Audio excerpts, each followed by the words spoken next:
Seperti apa smartphone impian Anda? Apakah sudah menggunakan prosesor terbaru? Atau dukungan kapasitas RAM jumbo dan juga fitur kamera yang menakjubkan? Tentunya semua itu bisa Anda miliki jika Anda memiliki budget yang tidak terbatas, di mana Anda bisa mendapatkan beberapa smartphone terbaik dengan segala kelebihannya. Tentunya jika Anda memiliki budget lebih, Anda tidak akan kesulitan untuk memilih ponsel terbaik saat ini yang berkualitas dan memiliki beberapa fitur canggih. Banyak pecinta fotografi, gamer dan pecinta gadget menginginkan smartphone terbaru dan tercanggih. Produsen smartphone masih berlomba-lomba menawarkan produk berkualitas tinggi dan terbaik untuk para konsumennya. Sebelum kalian membeli ponsel flagship terbaik, mending Gadget sudah merangkum beberapa ponsel flagship yang mungkin menjadi salah satu pilihan kalian. Namun sebelum ku lanjut, ku doakan buat kalian dan keluarga semoga sehat dan bahagia selalu, mendapat jalan keluar dari setiap masalah, dan segera memiliki gadget impiannya, amin.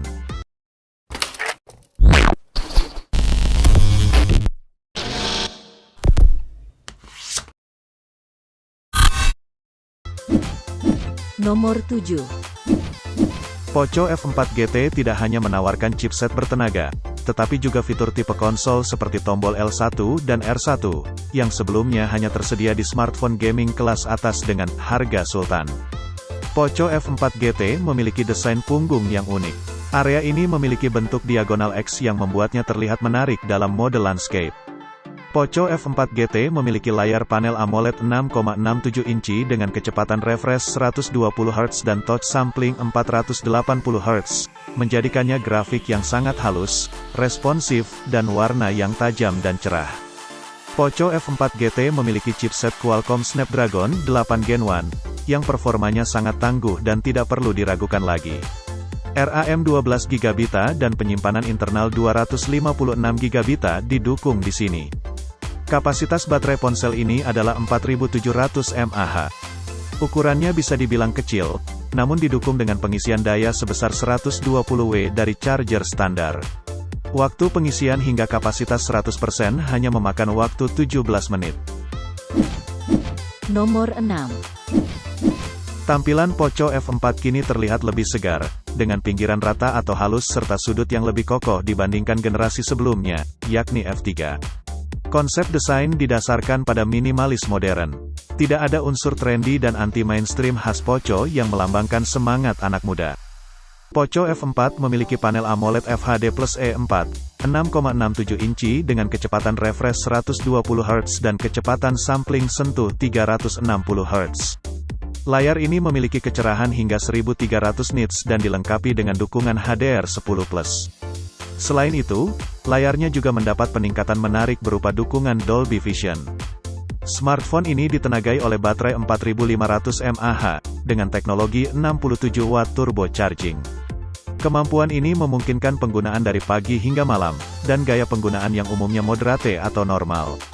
Hanya membutuhkan waktu sekitar 40-45 menit untuk mengisi daya dari kurang dari 10% hingga 100% penuh. Nomor 5. Desain Xiaomi 12 Pro berkualitas tinggi, bahan dan pengerjaannya bagus, ponselnya sendiri terasa kokoh dengan layar lebar, 6,7 inci. Di bagian belakang ponsel, modul kamera tertata rapi di pojok kiri atas. Seperti yang bisa kita lihat, ponsel ini memiliki beberapa modul kamera. Modul utama memiliki sensor yang relatif besar yaitu 1:128, dengan resolusi 50MP dan aperture f1.9. Xiaomi 12 Pro menggunakan Snapdragon 8 Gen 1 dan versi yang kami uji memiliki penyimpanan internal 12GB dan 256GB. Performa gaming Xiaomi 12 Pro tidak perlu diragukan lagi karena kapasitas RAM-nya, kemampuan layarnya, dan chipset yang digunakan. Game Genshin Impact berjalan lancar secara grafis dengan lag atau frame patah yang nyaris tidak ada. Efek samping dari suhu yang dihasilkan selama bermain game tergolong hangat, bukan panas. Nomor 4. Xiaomi 12 terlihat dan terasa sangat premium dan sangat sesuai dengan flagship masa kini. Material kaca pada bagian depan dan belakang serta lekukan 3D pada bagian depan dan belakang juga menambah kesan mewah dan terasa lebih nyaman. Di bagian belakang Xiaomi 12, Xiaomi menyematkan 3 sensor kamera. Tidak semua beresolusi tinggi seperti versi Pro. Sensor utamanya menggunakan sensor Sony IMX76650MP dengan OIS. Dua lainnya adalah 13 megapiksel f2.4 ultrawide dan telefoto 5 megapiksel dengan fokus otomatis. Xiaomi 12 sudah menggunakan chip terbaik Qualcomm, yakni Snapdragon 8 Gen 1. Hal penting lain yang telah berhasil Xiaomi capai adalah berhasil menjinakkan chip tunggal ini, mengingat suhu yang dimiliki Snapdragon 8 Gen 1 yang tidak wajar. Untuk Xiaomi ini menggunakan panel Liquid Cool VC dengan ukuran persegi 2600 mm. Nomor 3. Setelah Motorola Edge 30 Ultra dan Xiaomi 12T Pro, Infinix Zero Ultra menjadi smartphone ketiga di dunia yang memiliki kamera utama 200 megapiksel dengan sensor Samsung ISOCELL-HP1. Kamera 200 megapiksel didukung OIS atau Optical Image Stabilization dan PDAF. Kehadirannya sangat meningkatkan stabilisasi saat merekam video, dipadukan dengan kecepatan autofocus yang lebih baik. Ketika sebuah foto diperbesar hingga 50%, harus diakui detail yang dihasilkan sungguh menakjubkan. Sistem pencitraan 4x4 pixel binning membuat detail objek foto yang diperbesar masih terlihat jelas. Infinix Zero Ultra ditenagai prosesor MediaTek Dimensity 920 yang dipadukan dengan RAM 8GB dan penyimpanan internal 256GB. Infinix Zero Ultra adalah bukan hanya ponsel dengan kamera 200 megapiksel pertama di Indonesia, tetapi juga merupakan ponsel pertama di Indonesia dengan pengisian cepat 180W Thunder Cas. Nomor 2. Meski belum pernah ada flagship yang benar-benar berkualitas dengan harga mahal, Infinix selalu berusaha menghadirkan sederet fitur terbaik untuk smartphone terjangkau.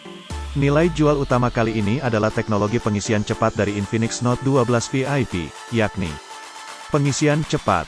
Berkat teknologi Hypercharge 120W, smartphone Infinix ini menjadi yang termurah dengan teknologi pengisian serupa.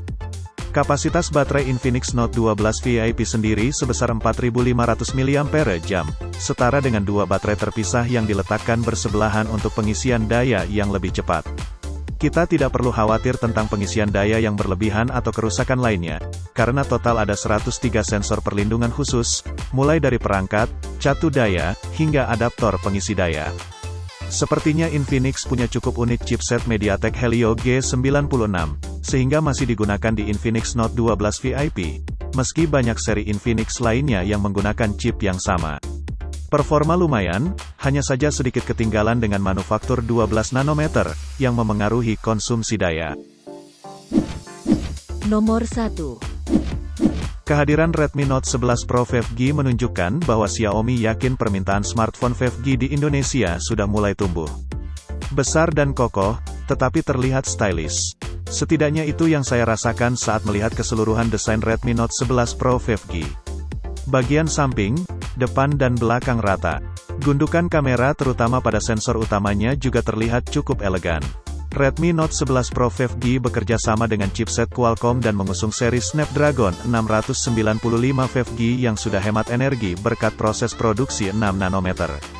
Didukung RAM LPDDR4X 8GB dan opsi ekspansi memori, performa tetap terjaga dengan refresh rate yang cukup tinggi dan dengan segala tambahan fitur MIUI. Dengan teknologi pengisian cepat 67W dan baterai 5000 mAh, Anda dapat mengisi daya sekitar 70% dalam 30 menit pengisian. Sementara itu, Anda harus menunggu tidak lebih dari 60 menit untuk mencapai 100%.